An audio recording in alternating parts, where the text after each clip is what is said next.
ইউনুস নবী আল্লাহর উপরে ভরসা করিয়া নদী থেকে যখনই ঝাঁপ দেয়, ঝাঁপ দিতে দেরি হয়, একটা বড় মাছ ইউনুস নবীরে খাইতে দেরি হয় না।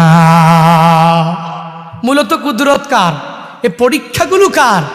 ইরাকের বিখ্যাত জনপদের মধ্যে ইউনুস নবীকে আল্লাহ যখন মায়া করে পাঠায়া দিলেন, ইউনুস নবী আল্লাহর আদেশ পাইয়া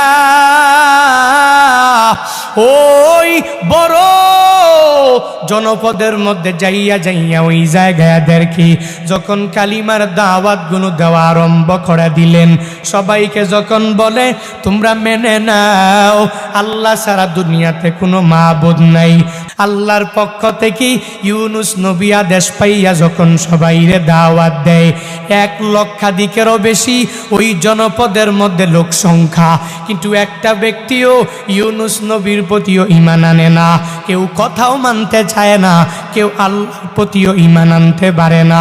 ইউনুস নবী বড় পাগল পারা হয়ে গেলেন, যাবে কই? আল্লাহর আইনগুলো দুনিয়ার মধ্যে বাস্তবায়ন করতে পারে নাই।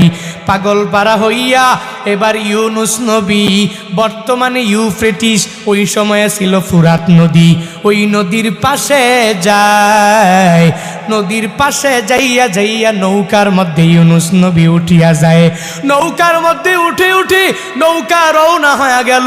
ইউনুস নবী এদের জন্য বদদুয়া করে দিলেন, আর এদের ব্যাপারে কোনো দোয়াই করে না। আল্লাহর কাছে বলে, ও আল্লাহ, কওমেরা আমারে মানে না, তুমি এদের ধ্বংস করে দাও। ধৈর্যহারা হইয়া নৌকার মধ্যে উঠে যায়। নৌকা যাচ্ছে যাচ্ছে ফুরাত নদীর মাঝ বরাবর যাওয়ার পরে নৌকাটা ডুবে যাবে ডুবে যাবে ডুবে যাবে এমন অবস্থা। ওই সময়ে তো এদের মধ্যকার একটা কুসংস্কার ছিল, বলে যদি নৌকা ডুবে যায় তাহলে নৌকার মধ্যে এমন একটা যাত্রী আছে, যেই যাত্রী দাস, সে তার মনিবের কথা মানে নাই, যে মনিবের কথা মানে না, মনিবের থেকে অনুমতি নিয়ে আসে না, তার এই অপরাধের কারণে নৌকাটা ডুবিয়া যায়।